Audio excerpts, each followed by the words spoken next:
Je plaisantais autrefois en disant que ma vie ressemblait à un conte moralisateur raconté sur des nappes en plastique et une cocotte tiède. Emma, soupirait ma tante Margaret en ajoutant des haricots verts dans mon assiette. Tu es gentille, mais tout le monde n'est pas fait pour les livres. La pièce résonnait d'un rire poli et quelqu'un, généralement mon père, me serrait l'épaule, comme si cela rendait la remarque plus douce. Ma sœur Jessica, l'enfant prodige certifié de la famille, affichait son sourire de circonstance et disait « Ça va, Em, tout le monde n'a pas besoin d'être académique.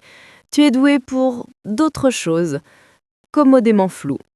J'acquiesçais, je faisais semblant de ne pas compter les secondes avant de pouvoir expirer et j'essayais de me faire plus petite.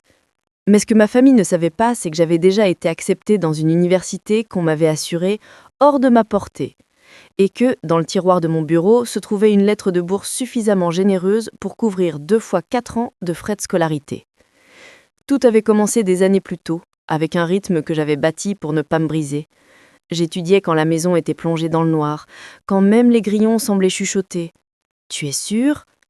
Je m'asseyais à mon bureau bancal avec un surligneur et un manuel de calcul de Princeton d'occasion, les doigts tachés de jaune fluo, la fenêtre entr'ouverte pour entendre le souffle régulier du vent dans les sycomores.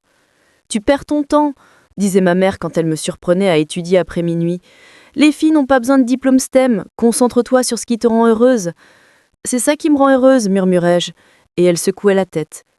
Au matin, je glissais les manuels derrière un rideau de robe de friperie et j'arrivais au petit déjeuner comme si j'avais toujours été la fille que ma famille pensait que j'étais. Le SAT est devenu ma cible silencieuse, mon tir vers la lune, parce que c'était un chiffre que personne ne pouvait discuter.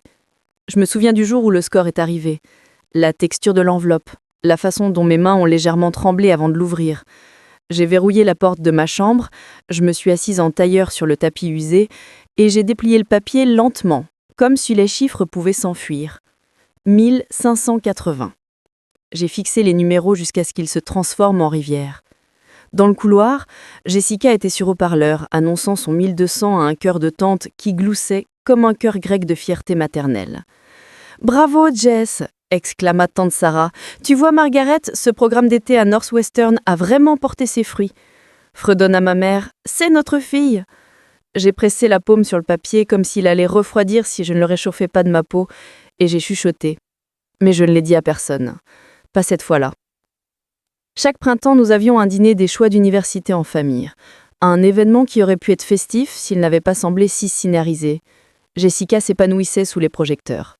Cette année-là, elle avait disposé des brochures glacées de Yale, Princeton et Stanford sur la table comme une main de carte gagnante, même si, elle expliquait prudemment, elle ne me correspondait pas tout à fait. Elle est modeste, ajouta mon père en levant son verre. Elle choisira quelque chose d'élite, comme John Hopkins, elle en a l'étoffe. Le Community College, c'est plutôt ton niveau, Emma, lança l'oncle Paul, avec un sourire comme s'il venait de raconter une blague charmante. Il n'y a pas de chant, Massa. Ou une école professionnelle, ajouta tante Amanda. Tu es pratique, pourquoi gaspiller de l'argent pour l'éducation d'une fille ? Je souris en serrant les dents, et j'ai fixé ma serviette, mais à l'intérieur je sentais l'acier neuf de la certitude. J'avais des emails dans ma boîte de réception dont l'objet commençait par « Félicitations ». Ils ignoraient que la brochure du Community College que je tenais cachait une lettre d'admission de Stanford. À cette époque, je commençais à recevoir des messages d'école qui avaient été pour moi des divinités, lointaines, lumineuses, intouchables. Un email du bureau des admissions de Yale m'invitant à échanger avec une étudiante ambassadrice. Un message du département de mathématiques de Princeton saluant l'excellence de mon essai de concours de recherche.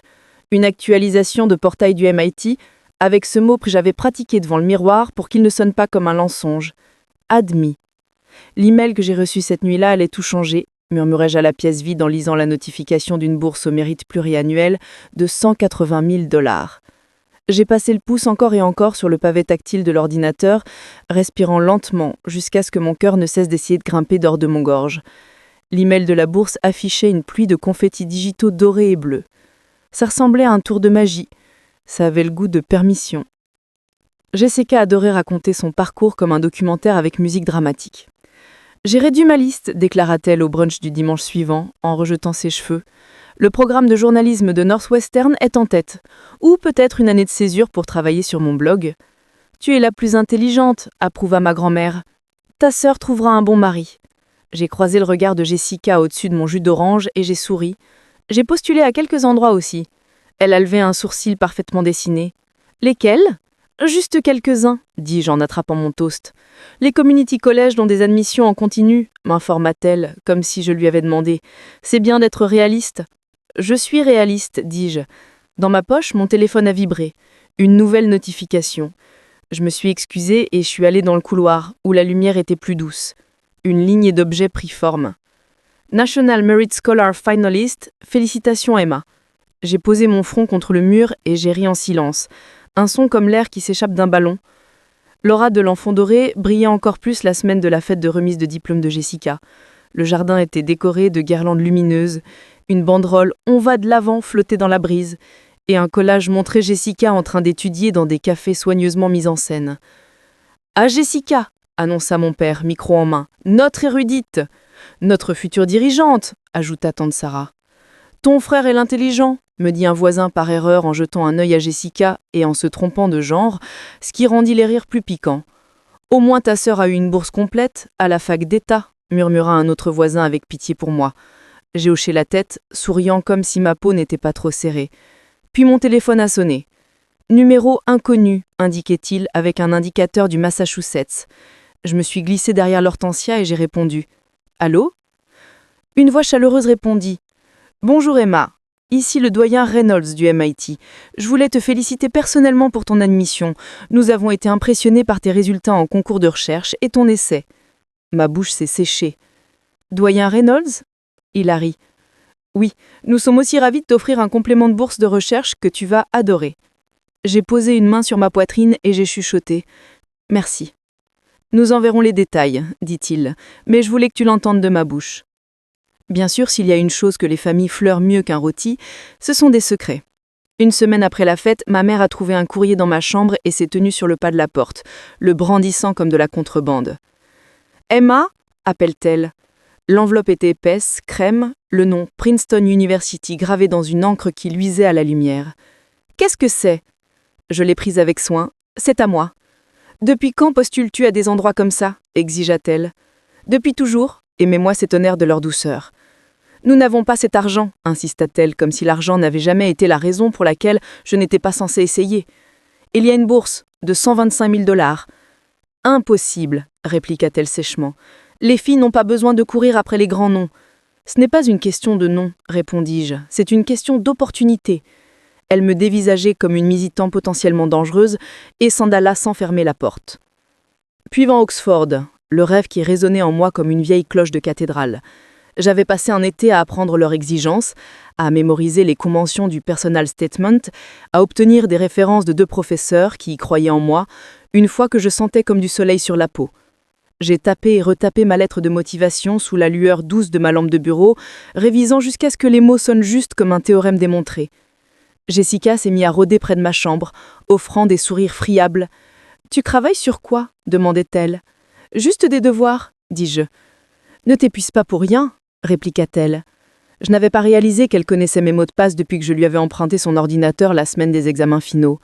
Plus tard, je garderai cette connaissance sur mes genoux comme une pierre ébréchée, mais sur le moment, j'aurais jamais imaginé qu'elle entr'ouvrirait ma vie comme un bocal qu'elle croyait lui appartenir. J'ai soumis ma candidature à Oxford avec une petite cérémonie, du thé et une musique douce.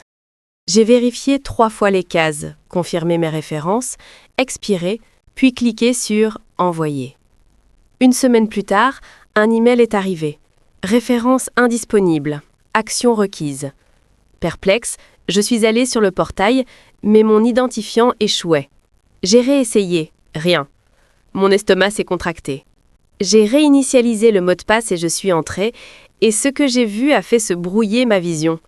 Mes références avaient disparu, remplacées par des champs vides. Ma lettre de motivation avait été substituée par un brouillon écarté 2 mois plus tôt, sans mon argument central. Et le programme sélectionné était erroné. Je ne me souvenais pas d'avoir changé cela parce que je ne l'avais pas fait. J'ai regardé l'heure de dernière connexion, 2h17, la nuit où Jessica avait dit être restée tard pour terminer une publication de célébration. Mes mains tremblaient si fort que j'ai posé l'ordinateur. « Non !» ai-je chuchoté. « Non, non !» La panique avait un goût métallique. J'ai envoyé des emails affolés. J'ai appelé la hotline. Ils ont promis d'examiner, mais ont averti que les délais Ce sont les délais. Le lendemain matin, j'ai confronté Jessica pendant qu'elle étalait de l'avocat sur sa tartine, comme si c'était de la performance. « Tu es entrée sur mon portail d'Oxford ?» ai-je dit. Elle a cligné des yeux, lentement. « Quoi ? Mes références ont été supprimées, l'essai a été modifié, le programme est faux, l'heure de connexion. »« Tu m'accuses ?» fit-elle, les yeux grands ouverts. « Pourquoi je te saboterais ? Tu es ma sœur !»« Parce que tu veux être la seule, » ai-je dit, calmement. Ses joues ont rougi, puis se sont refroidies. « Oxford est trop pour toi, de toute façon. Je t'épargnais l'embarras. » Mon souffle s'est coupé. « Ce n'est pas à toi d'en décider pour moi. »« Tu devrais me remercier, » lâcha-t-elle. « Tu n'es pas faite pour l'université à ce niveau, Emma. Sois réaliste. » Le mot réaliste s'est accroché à moi comme de la fumée. J'ai tout réinitialisé, et je dis, la voix petite. J'ai réparé ce que j'ai pu. Elle a haussé les épaules. Si tu avais dit à la famille ce que tu faisais, on aurait pu t'aider à choisir quelque chose d'adapté.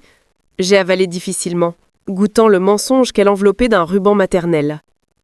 Le portail d'Oxford a fini par rétablir mes références, mais l'horloge avait été impitoyable. En raison de dossiers incomplets à l'échéance, votre candidature n'a pu être poursuivie, disait le message. Je l'ai lu dans le noir, ma chambre sentant légèrement la lavande à cause du sachet que tante Amanda affirmait appartenir au tiroir d'une vraie jeune fille. Je me suis allongée sur le bas, les yeux plafonds, et le mot « non » s'est étiré comme une route sans sortie. Je n'ai rien dit à personne. Le lendemain matin, Jessica est entrée en portant un Sweet Yale acheté en friperie pour se motiver. « Tu as l'air fatiguée, observa-t-elle. Tu étudies encore ?»« Oui, dis-je, parce que c'était plus facile que de dire la vérité qui rendait l'air colérique. »« Perte de temps, dit ma mère en servant le café. Nous avons transféré ton fonds d'études sur le compte de Jessica pour qu'elle puisse verser un acompte quand elle aura choisi son école. » Ma fourchette a heurté l'assiette. « Vous avez fait quoi ?»« Ne fais pas comme si tu ne t'y attendais pas, dit mon père. Elle est le pari sûr. Tu peux soutenir la famille en travaillant une année. Aide-la à s'installer. » Quelque chose en moi s'est enclenché. Un engrenage qui accroche enfin. J'ai essuyé ma bûche avec la serviette et j'ai dit qu'elle me ment. D'accord. Je n'ai pas pleuré. Pas cette fois. Au lieu de ça, je suis montée dans ma chambre et j'ai sorti une boîte fine et discrète dessous le lit. À l'intérieur, des impressions et des lettres que j'ai gardées comme de l'or, parce que pour moi, c'en était. Je les ai organisées dans une chemise, glissée dans mon cabas, et j'ai envoyé un message à tante Margaret. « Dîner ce soir ? J'aimerais parler de plans. » Elle a répondu par un pouce levé et un cœur. Je me suis assise dans mon bureau et j'ai appelé le bureau des bourses dont le message mentionnait 95 000 par an, renouvelable, et j'ai entendu une administratrice en jouet confirmer « Oui, Emma, la bourse renouvelable, totalise 95 000 $ par an, renouvelable. » Et j'ai entendu une administratrice en jouet confirmer « Oui, Emma, la bourse renouvelable totalise 95 000 $ annuels pendant 4 ans. Nous sommes ravis de t'accueillir. » Merci, dis-je, posé. J'ai une autre question au sujet du complément de bourse. Bien sûr, dit-elle, et nous avons parlé de recherche, de mentors et d'été qui soudainement se déployaient dans un paysage qui me semblait à moi. Le dîner ce soir-là ressemblait à du théâtre.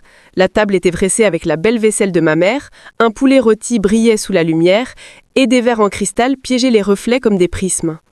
Mon père s'est éclairci la gorge. « Nous avons pris quelques décisions financières, annonça-t-il. Nous pensons que c'est le mieux pour toute la famille si Emma aide Jessica à faire sa transition vers l'université cette année. Ta sœur a besoin de toi, ajouta ma mère. Sois joueuse d'équipe. Tu auras toujours allé au community college plus tard, dit tante Amanda avec une condescendance affectueuse. Ou trouver un mari. Les filles n'ont pas besoin de diplôme STEM, fredonna tante Sarah. J'ai croisé mes mains sur mes genoux et j'ai regardé Jessica ricaner. Tu nous remercieras quand tu ne seras pas noyée dans les dettes. J'ai pris une respiration, sentant l'intérieur de ma poitrine s'ouvrir comme avant de résoudre un problème difficile. En réalité, dis-je, je n'aurai pas de dette. Jessica rit. Que veux-tu me dire ? Je veux dire, dis-je en glissant la première lettre sur la table, que j'ai une bourse intégrale. Elle est estimée à 280 000 $. Le silence est tombé d'un coup, puis le corps a commencé. C'est une blague, dit mon père, mais sa voix vacillait. Ma mère a mis ses lunettes, ses yeux parcourant la lettre par petits à-coups incrédules. C'est réel ? Ça vient d'Oxford, dis-je. Ils m'ont offert une bourse complète sur critères de mérite et de besoin. Et, ajoutai-je en posant une autre lettre à côté, j'ai aussi reçu 180 000 de bourse au mérite d'un autre programme. D'où, croit sa tante Sarah, MIT. Et voici une bourse de 125 000 de bourse au mérite d'un autre programme. D'où, croit sa tante Sarah, MIT. Et voici une bourse de 125 000 de Princeton. Le visage de Jessica s'est figé, son sourire s'est fendu sur les bords. Non, dit-elle. Impossible. Voici Yale, dis-je, en posant l'admission avec son blason bleu impeccable. Et une note de leur douane. Voici Johns Hopkins et Northwestern. Je les ai disposés calmement, comme une donneuse de cartes qui montre sa main, non pour provoquer, mais pour dévoiler. Mais toi, commença mon père, les yeux cherchant ceux de Jessica, comme si elle pouvait lui dicter quoi faire. J'ai sorti de la chemise mon certificat de National Merit Scholar, celui arrivé dans une enveloppe nette en relief. Je suis National Merit Scholar, dis-je. J'ai eu 1580 au SAT. La pièce était si silencieuse qu'on entendait l'horloge du couloir avaler le temps. Jessica renifla, s'accrochant à l'histoire. Et si alors? Les admissions ne veulent pas dire que tu peux payer. Tu auras toujours besoin de prêts. C'est irréaliste. Il y a une bourse renouvelable, dis-je, et je tendais la lettre à ma mère qui lut 1580 $ renouvelables par an dans un souffle.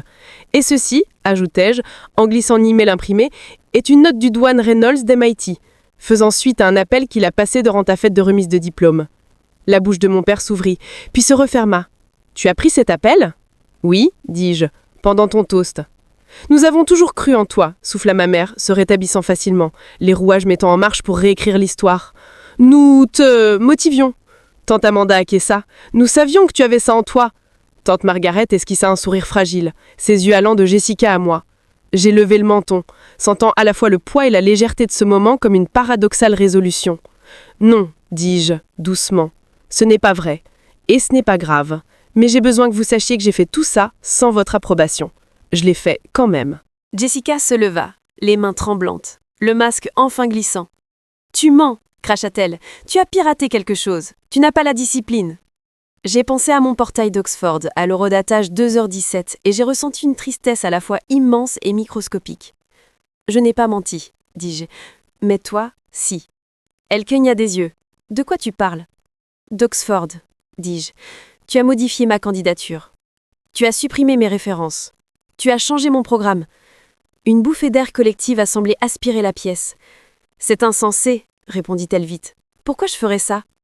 Parce que tu ne pouvais pas imaginer me faire de la place, dis-je, s'endurtit. Mon père nous regarda comme un spectateur comprenant que la pièce avait changé d'acte sans prévenir.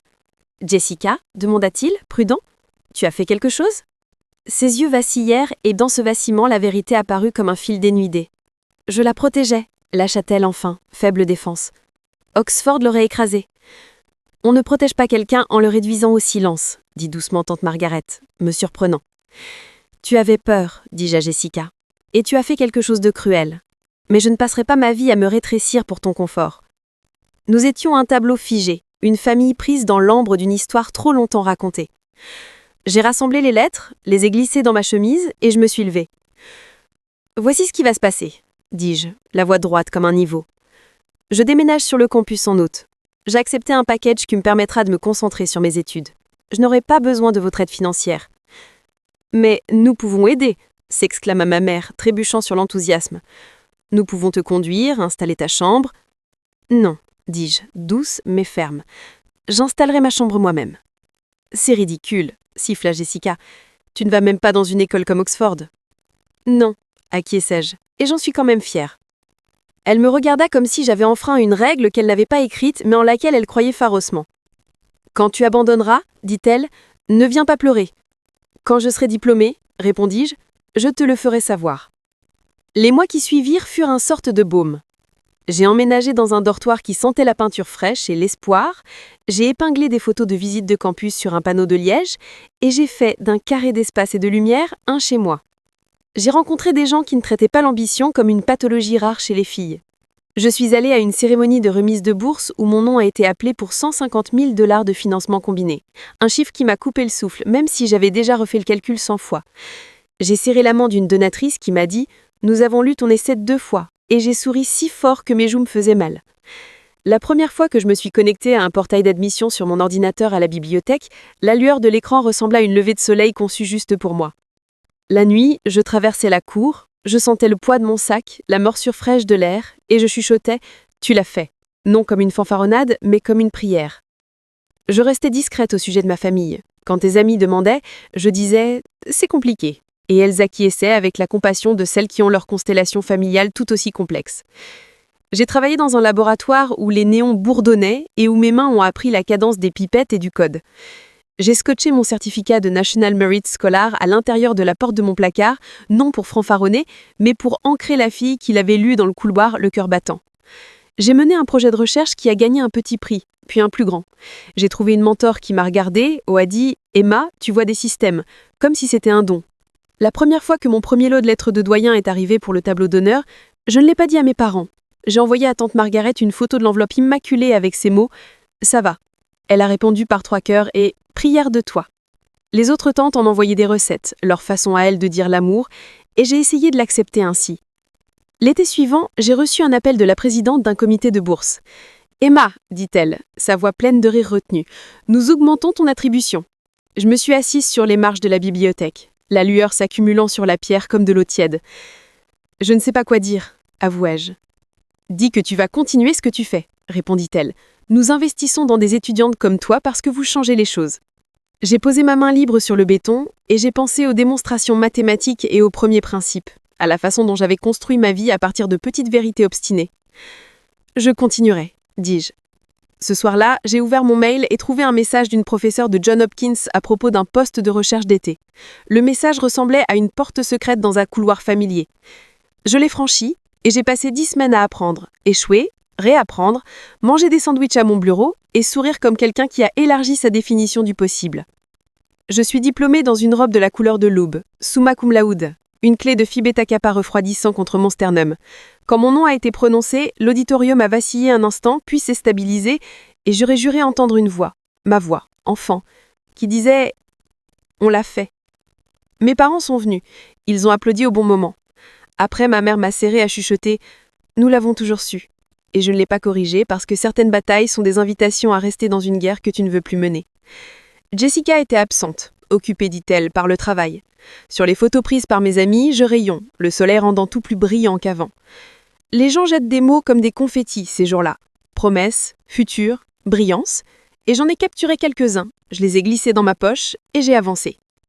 Le doctorat s'est invité comme un corps. Des programmes de PhD full financés ont envoyé des mails aux objets qui m'ont fait sourire en public. Nous aimerions vous inviter dans notre programme avec financement sur 5 ans, commençait un. Un autre disait « Votre projet de recherche s'est démarqué parmi centaines ». J'ai décidé, pour la première fois depuis longtemps, d'annoncer quelque chose d'important à ma famille avant que ça n'arrive. Nous avons dîné dans un restaurant à la lumière tamisée et au bon pain, et j'ai dit d'un ton égal « J'ai été accepté dans plusieurs programmes de PhD full financés ». Mon père a sifflé bas. « Full financé ?»« Oui, dis-je. Allocation, frais de scolarité, assurance. » Jessica sirpait son vin en fixant la nappe. « Où ?» demanda ma mère, presque comme si elle craignait la réponse. « MIT, Johns Hopkins, Northwestern ?» j'ai dit. Le verre de Jessica tressauta contre l'assiette sous le geste trop abrupt. « Ne sois pas arrogante, dit-elle. D'autres travaillent dur aussi. »« Je le sais, » répondis-je, sincèrement. J'ai choisi un doctorat qui me permettait de marier recherche et impact, la part de moi qui aimait les équations et celle qui ne cessait de penser aux gens. J'ai passé des nuits dans le labo, bu trop de café, appris à técher, appris à mieux l'écouter. La première fois qu'une étudiante m'a appelé professeur par accident, quelque chose en moi s'est réchauffé comme du pain au four. Pendant ma 3e année, une opportunité s'est présentée. Une petite association EdTech recherchait quelqu'un pour faire passer à l'échelle son système de tutorat fondé sur la recherche. « Tu vois des systèmes », avait dit mon ancienne mentor. Et il s'est avéré que voir des systèmes, c'était une façon de les construire. J'ai signé comme responsable de recherche, puis directrice, puis chef de produit. Nous avons transformé quelque chose qui fonctionnait en cuisine d'essai en quelque chose capable de nourrir une ville. Tu as toujours aimé construire à partir des premiers principes, a dit ma collègue Margaret. Coïncidence qu'elle partage le prénom de ma tante. J'ai ri, c'est la seule manière que je connaisse. À 28 ans, après une année d'expansion fulgurante et une levée de fonds qui ressemblait à de la marche sur fil avec confiance dans le vent, le conseil m'a nommé PDG. « Tu es le choix évident », dit le président en me serrant la main par-dessus une table couverte de gobelets de café et de post-it. J'ai publié une petite annonce, du genre qui ne fanfaronne pas mais marque un moment. Puis ma boîte mail est devenue une constellation de messages. Félicitations, questions, opportunités et une note qui m'a fait rester très immobile. « Bonjour Emma, ici Forbes. Nous aimerions te mettre à l'honneur dans notre liste 30 Under 30 in Education cette année. » J'ai posé ma main sur ma bouche et j'ai fermé les yeux. La fille qui lisait des lettres d'admission derrière une porte était devenue une femme à qui on demandait d'entrer dans la lumière. Pas de jouet pour elle. J'ai dit oui. La séance photo pour Forbes s'est déroulée dans une pièce qui sentait la laque et les nerfs. La photographe m'a demandé d'avoir l'air pensive mais pas intense, et j'ai ri. L'article mentionnait mon parcours, ma bourse, le 1580 au SIT comme une note de bas de page qui brillait encore dans mon esprit, et la manière dont l'entreprise utilisait les données pour soutenir des élèves sous-dotés à travers les districts. J'ai envoyé le lien à tante Margaret en premier. Elle a répondu par un message vocal plein de larmes et ces mots « Je le savais », que j'ai laissé tel quel, parce qu'à ce stade, l'amour comptait plus que les comptes. Mes parents ont appelé, fiers et prudents.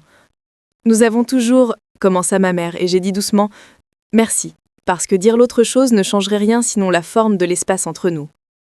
Une semaine après la publication de l'article Forbes, mon assistante m'a appelée. « Emma, dit-elle, une visite sans rendez-vous. » J'ai regardé l'horloge. « Qui ?» Une pause. « Ta sœur Jessica. » J'ai inspiré. Expiré. « Fais-la entrer, » ai-je dit.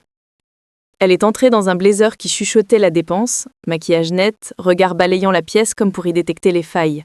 « Bel endroit », dit-elle, et s'est perchée au bord du fauteuil. « Félicitations. »« Merci », répondis-je avec la même politesse. « Qu'est-ce qui t'amène ?» Elle a baissé les yeux sur ses mains, puis les a relevés. « J'ai besoin d'un travail », dit-elle simplement. L'air a changé, un infime réajustement. J'ai été licenciée. Le marché, tu sais. Je sais, dis-je.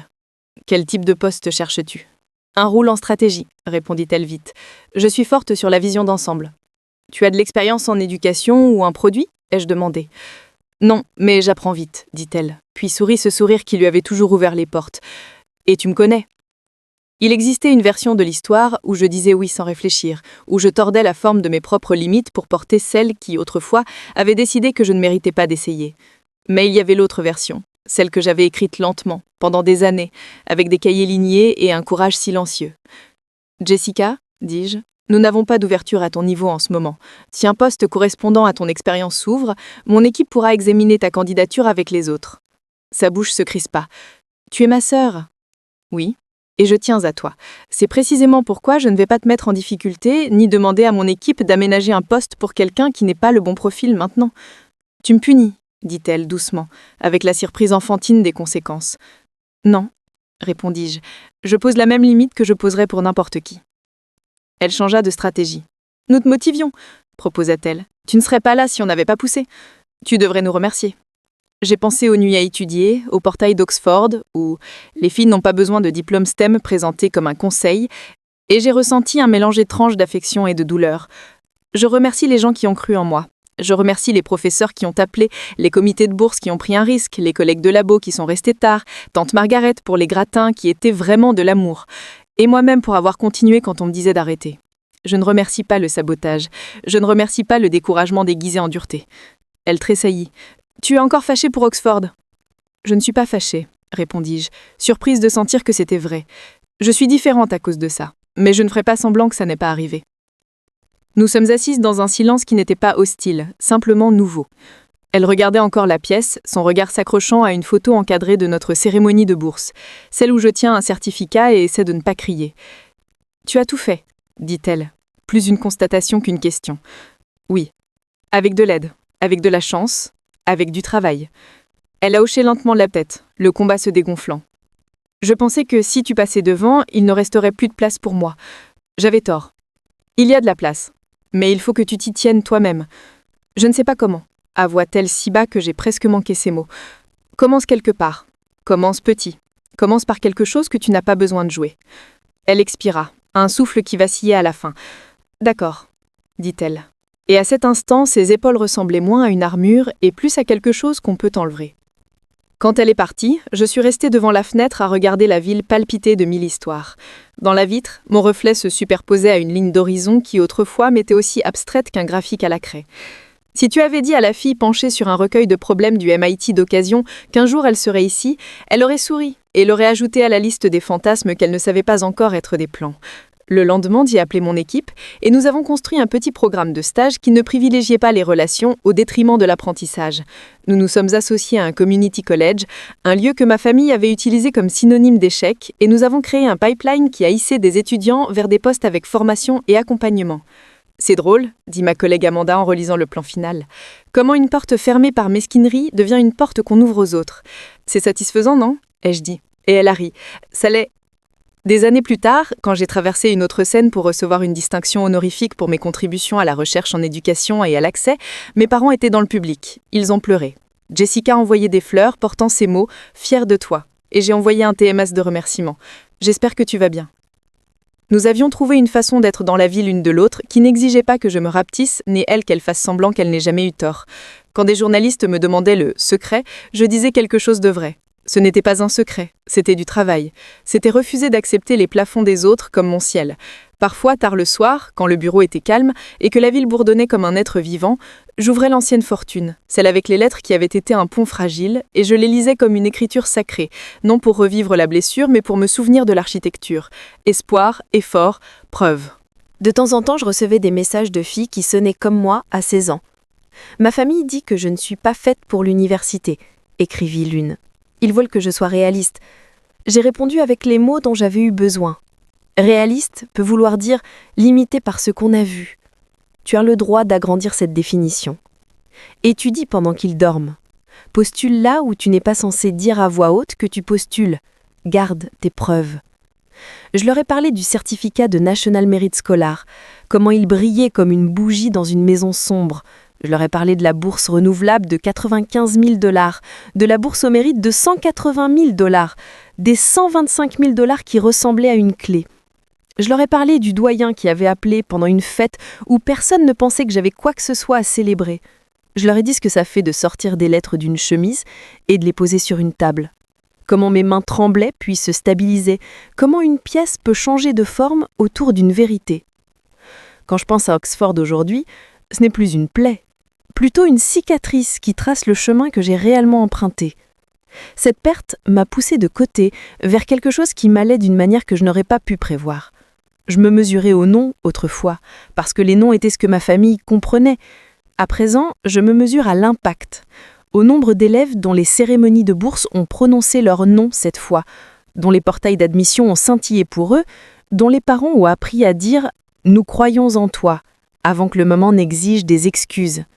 Je garde mes vieux manuels comme des talismans, le guide de calcul de Princeton d'occasion taché de mes fluos, les cahiers de labo remplis de corrections et de flèches, les emails imprimés sur papier craquant parce que je voulais tenir entre mes mains ce qui avait si longtemps été intangible.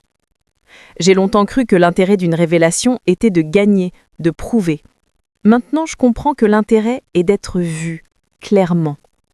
Ce soir-là, à table, quand j'ai étalé les lettres Stanford, MIT, Yale, Princeton, Johns Hopkins, Northwestern, et que j'ai dit « voilà qui je suis », je ne punissais personne. Je me donnais la permission d'arrêter d'auditionner. Ma famille a tenté le contrôle des dégâts. Ils ont dit qu'ils me motivaient. Ils ont essayé de s'attribuer le mérite d'une ténacité qu'ils voulaient polir jusqu'à l'effacement. Mais j'ai posé des limites et je les ai tenues doucement, comme un fil qui peut couper si on ne serre trop fort. Je suis partie à l'université sans leur aide. J'ai bloqué des numéros quand j'avais besoin de silence. J'ai rouvert des portes quand j'avais de la place. J'ai appris à pardonner sans effacer, à aimer sans me rendre. Si je pouvais remonter vers la fille avec les robes de friperie qui cachaient des manuels derrière elle, je m'assierais sur son lit et je lui prendrais la main. « Tu n'es pas la stupide », je lui dirais. « Tu n'es pas l'exception au récit familial. Tu en écris un nouveau. » Je désignerais la fenêtre où l'aube s'obstinait à entr'ouvrir la nuit. « Tu iras bien. Tu iras mieux que bien. » Un jour, ceux qui t'ont dit d'être réaliste te regarderont et verront une définition qu'ils n'ont jamais osé imaginer. Et elle rirait, parce qu'elle ne comprendrait pas encore l'étrange symétrie de la vie. Elle ne saurait pas que sa sœur saboterait sa candidature à Oxford, puis des années plus tard, entrerait dans son bureau pour demander un travail. Elle ne saurait pas qu'elle dirait non, et l'aimerait quand même. Elle ne saurait pas qu'elle deviendrait PDG à 28 ans, et penserait encore à des équations quand elle n'arriverait pas à dormir. Le jour où j'ai signé la lettre acceptant l'offre du conseil, j'ai utilisé un stylo que tante Margaret m'avait offert pour ma remise de diplôme, lourd et équilibré. « Pour les futurs contrats », écrivit-elle. J'ai pensé à toutes les fois où j'avais signé mon nom sur des formulaires de bourse et d'accusés de réception, à la façon dont les lettres de mon nom s'étaient affermies à chaque nouvelle preuve de mon existence dans le monde comme quelqu'un capable de choses difficiles. J'ai pensé à la fille qui pleurait un silence sur son bureau pendant qu'une famille se moquait d'elle parce qu'elle étudiait, et à la femme qui avait désormais un badge ouvrant des portes qu'elle n'avait autrefois fait qu'écouter à travers. J'ai posé la pointe du stylo sur le papier et j'ai écrit mon nom avec une petite arabesque. Pas pour eux, pas même pour l'idée d'eux, mais pour moi. Et puis je suis retournée travailler. Parce que le but du triomphe n'est pas de se figer en statut de ton meilleur moment, c'est de continuer à avancer. Nous avons développé des fonctionnalités qui ont amélioré les résultats des élèves de pourcentage qui semblaient magiques, jusqu'à ce que tu te souviennes qu'ils n'étaient que la somme de nombreuses petites décisions délibérées. Nous avons lancé des pilotes dans des districts qui n'avaient connu que la pénurie et nous les avons vus s'épanouir. Nous avons organisé des cérémonies de bourse où la salle sentait les fleurs et l'espoir et je me suis tenue au pupitre pour dire « ce n'est pas de la chance ». C'est le résultat de l'attention, de l'effort et d'une croyance avec une colonne vertébrale. Ensuite, je me suis glissée dans la foule et j'ai écouté des parents dire « Nous l'avons toujours su ». Et j'ai choisi, encore et encore, de ne pas les juger pour écrire le passé. J'en avais pas besoin. Mon avenir était déjà écrit de la main sûre d'une fille qui avait refusé qu'on lui dise ce qu'elle ne pouvait être.